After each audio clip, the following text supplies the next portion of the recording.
Yogi Surissima! Os últimos capítulos de One Piece praticamente confirmaram de que a figura em cima da árvore no mural de Hylia provavelmente seja Loki. Devido ali aos chifres, as características de um dragão, remete realmente ao personagem. Então, se de um lado em cima da árvore podemos ter o Loki, do outro segurando o sol com a criatura realmente assim maligna, representando a Imu-sama, quem é a serpente do fogo? Quem que é essa serpente do inferno que representa ali essa colorização mais próxima ali às chamas do mundo de One Piece? Será que Monkey D. Dragon podem fechar esse trio? Será que realmente temos uma conexão para entendermos que Dragon seja realmente o representante para essa criatura? O mundo de One Piece tem seus mistérios, tem suas conexões, e vamos conectar Dragon definitivamente a esse mural depois da vinheta.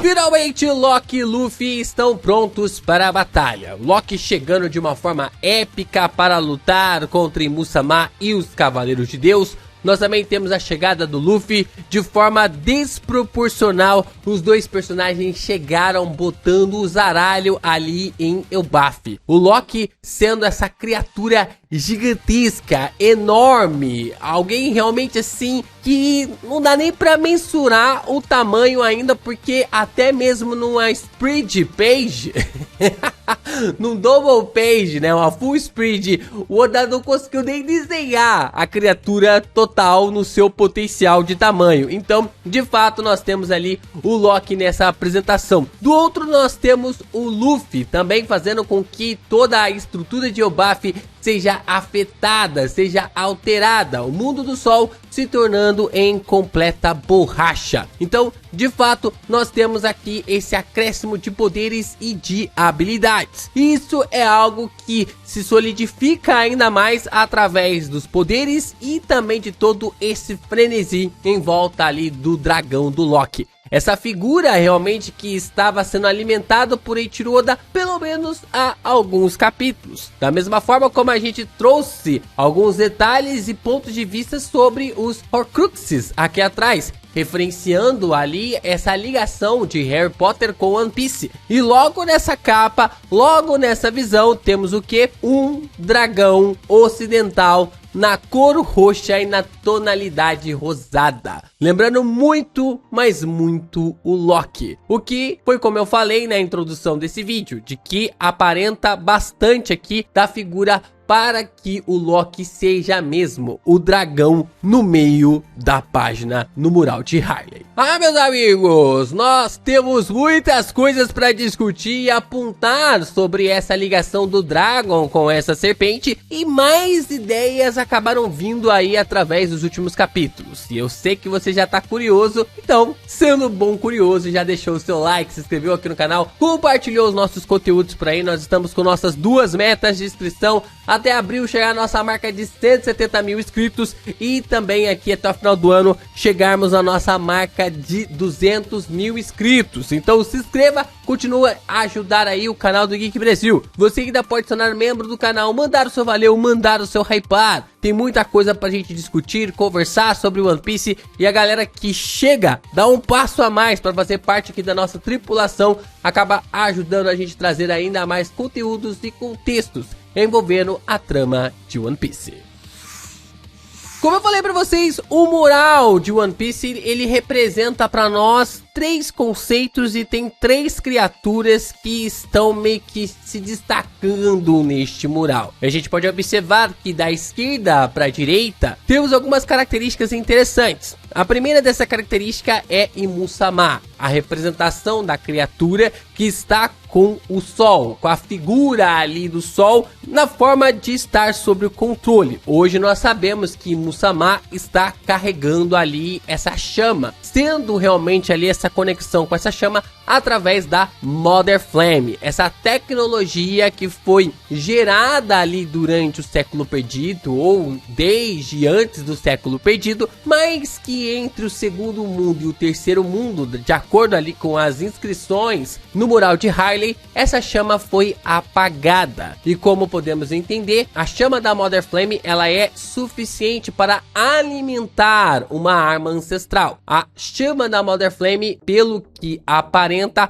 foi usado em Uranus, e Uranus fez a ilha de Lulúcia totalmente desaparecer do mapa. No centro agora podemos ter Loki, se na esquerda segurando o sol, podemos ter Imu no centro, na árvore, lutando contra o dragão, ou seja lá o que seja ali essa ligação do dragão com aquela serpente. Nós observamos que essa criatura pode ser o Loki. O Loki então revela essa forma dracônica dele, e isso acaba remetendo para nós toda uma ligação meio que interessante sobre o personagem e a forma como os gigantes de Elbaf nem sabiam sequer sobre o seu poder, sobre sua habilidade, o que poderia ser, o que podia apresentar, o que poderia realmente trazer de diferença e de poder. Até mesmo o Yaron fala sobre isso, né, de que ele não sabia se o poder dado pela fruta lendária seria suficiente para parar um Harald bufado pelos poderes de Imu-sama. Mas nós ainda temos a serpente.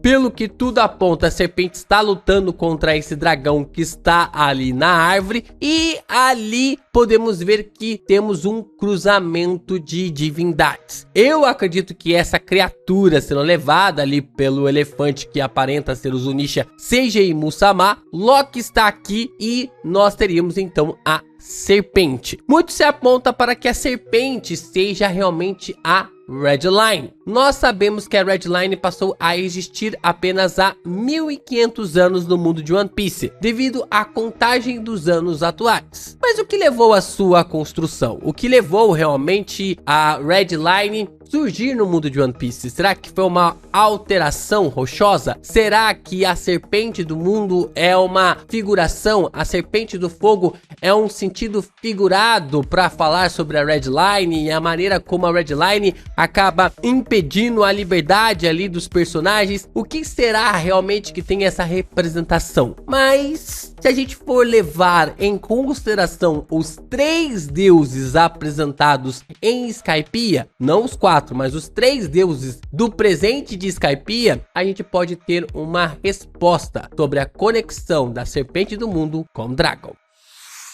Voltemos então aqui a Skypiea. Lá podemos encontrar um padrão para com o Weeper, que pode apontar sobre o portador do poder desta serpente. Através do Weeper a gente consegue ter uma construção interessante e um apontamento do que Eiichiro Oda está prestes a fazer com o Dragon. De fato, nós temos então a apresentação do Weeper, que é um homem com uma marca em seu olho esquerdo, pertence a um grupo de nativos que odeia os povos do céu e odeia a figura dos deuses, tanto Ganfal quanto também Enel e a Nola. Para quem não se lembra, a Nola é a serpente que também luta ali nesse Battle Royale que o Enel acaba criando. Lembrando que a mãe da Nola era a figura divina em que os Shandians acreditavam como a figura do deus mais importante deles, que representava lá o deus da floresta, o deus da chuva, o deus ali do sol, o deus da terra, tudo isso que é ligado ali naquele passado entre Calgara e também o Nolan. O Nolan acaba eliminando ali a mãe da Nola, e a Nola acaba sobrevivendo, o Calgara acaba morrendo, o Nolan acaba morrendo, a Nola acaba se tornando então uma cobra agressiva, uma cobra que se torna algo ali como um paralelo divino. E de fato nós acabamos observando um pouco mais de contexto relacionado aos personagens. E o que tá ligado a esse contexto? Nós observamos então que a pessoa que o Weeper seguia era o chefe dos Shandians, que tinha um cachorro na cabeça. Reparem bem no que eu estou falando. Eu estou comentando aqui que o Weeper é um homem que tem uma marca em seu olho esquerdo e ele tem um chefe, um antigo chefe relacionado ali a uma cabeça de cachorro. Eu acho que os mais atentos nesse vídeo já repararam o paralelo que eu estou construindo por aqui. De fato, nós observamos aqui que o Weeper, ele acaba, mesmo contra a vontade do seu líder, se tornando inimigo dos deuses e passa a liderar um grupo de revolucionários. Ele passa a liderar esse grupo de revolucionários e dessa forma o Weeper se torna inimigo desses deuses. E ao longo da trama de One Piece, nós vamos observando que esses deuses, eles estão de fato ligados tanto ao Gunfall, quanto também ao Enel, quanto também a Nola. E nós temos aqui hint characters de forma bem interessante. Porque enquanto o Enel é uma completa figura, a própria Imu, né, ou o próprio Imu, de fato ali é muito explícito, até mesmo a destruição de Lelouch, a destruição ali envolvendo a Skypiea que o Enel queria fazer. Nós então temos a figuração do Gunfall. O Gunfall, ele é inspirado na história do Don Quixote. Don Quixote, que é um dos maiores mentirosos que existe podemos chamar assim, nos contos, nas fábulas. E isso é algo ligado diretamente a quem? Ao Loki. O Loki também é uma figura mentirosa, algo ligado ali ao fator mentiroso, tanto na mitologia nórdica quanto também na história de One Piece, visto que ele enganou toda a Elbaf sobre o que o seu pai havia feito, ou até mesmo que havia pedido para que as pessoas não contassem sobre os feitos ali do seu pai no mundo relacionado a Elbaf. Então nós temos a Nola. O que sobra para nós aqui é o contexto relacionado a Nola, e de fato nós temos tudo isso sendo criado, o Weeper sendo um revolucionário e sendo inimigo dos deuses, sendo um inimigo ali de forma direta contra essas criaturas. Mas, em suma, nós sabemos do que até a serpente, que era inimiga de todos, principalmente ali do Weeper, passou a ser amiga de todos. Quando nós observamos a história de capa, meio que do que aconteceu ali após o time skip, como que estavam cada um das pessoas, os lugares onde o Luffy havia passado no pré-time skip, nós observamos que a Nola se tornou uma amiga muito próxima das garotas e até mesmo ali de todos. Então, Nola acaba sendo uma inimiga no começo e passa a ser uma aliada no final. E é claro que nós podemos observar que toda essa descrição, para os mais atentos, vocês já prestaram atenção no que eu estou descrevendo. Mas parece que a descrição do Weeper remete a outro personagem, correto? Não parece que eu estou descrevendo outro personagem? Só tirar o nome Weeper e colocar o nome de outro personagem. Que personagem que é esse? Estamos falando de Monkey D. Dragon, o pai de Monkey D. Luffy. Olha só como o paralelo é interessante. Dragon, um homem com uma marca em seu olho esquerdo, pertencia a um grupo de marinheiros que passou a odiar o povo do céu e odeia a figura dos deuses, todos os Tenryubitos, Gorosei e Imu-sama. De fato, o Dragon tinha uma pessoa que ele seguia, que era seu pai, o herói da marinha, que tinha um cachorro na cabeça. Olha só como que o Oda, ele vai fazendo algumas coisas assim que você fica, caraca, que coincidência, né? É a coincidência no Mi. Mesmo contra a vontade do seu pai, Dragon se tornou inimigo dos deuses e passou a liderar um grupo de revolucionários. Nós observamos que o Garp, ele não fica nada feliz quando o Dragon decide criar um exército revolucionário. Ele não faz nada para impedir seu filho, mas observamos na conversa com o Kuzan que ele fica realmente, né, o Garp fica realmente irritado com essa linha de pensamento em que o Dragon foi levado através ali da sua falta de fé em relação à marinha. E não é à toa, né? De acordo com aquilo que a marinha acabou proporcionando lá em God Valley, não podemos deixar de dar a justificativa plausível para o Dragon. Mas nós temos todas essas conexões envolvendo a Dragon e a Weeper, mas o que conecta o Dragon com a Nola? O que tá faltando esse fator presencial para que a gente tenha essa visão completa sobre o paralelo de Dragon e Weeper? Como nós observamos, o Weeper lutou contra 3 deuses e um deles se tornou seu forte aliado, a Nola. Então, a gente pode observar que o poder do Dragon pode estar ligado à serpente do mundo, está ligado realmente a essa serpente do fogo, porque se a gente voltar lá no mural que a gente consegue ver lá em Hylian, a gente consegue ver que o representante do dragão e o representante da serpente, eles estão lutando. Da mesma forma como podemos observar que a figura do Loki, que tem essa visão com as habilidades, está lutando diretamente com a figura da serpente, que tem as características que pode remeter diretamente para o Dragon. Então, de fato, nós temos aqui todo esse paralelo acontecendo de que antigos inimigos, através de novos portadores, podem se tornar novos aliados. Então, a serpente que atormentava tanto ali o Loki pode se tornar a sua aliada. Isso reflete diretamente para o Dragon, utilizando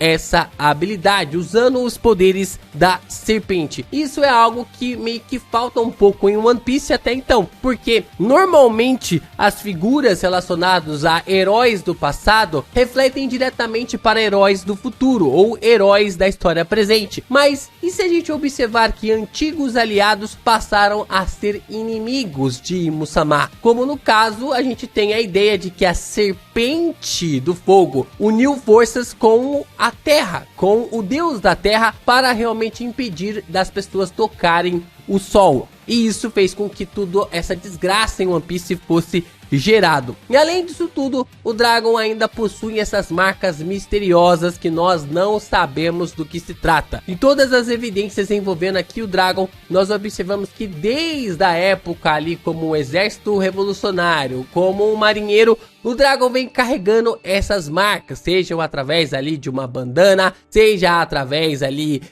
de uma abraçadeira, seja através ali numa tatuagem em seu rosto. O Dragon vem carregando essa marca e essas marcas são semelhantes ao X que estão ali no rosto da serpente do mundo. Então, isso fecharia de forma precisa para nós que as 3 criaturas do mural de Hylian são Imu, Loki e Dragon, o que reflete diretamente sobre essa construção dos personagens. E isso se encaixa perfeitamente pelo fato de que o portador antigo do dragão era inimigo do portador antigo da serpente, mas agora, para derrotarem Musama, os 2 portadores passarão a ser aliados. Eu acho que é uma ideia interessante o Oda ter guardado o Dragon durante todo esse tempo, guardado suas habilidades, guardado seus poderes, guardado todos os seus atributos e depois vir justificar para nós de que ele sim, sempre foi a serpente de fogo do mural de Hylian.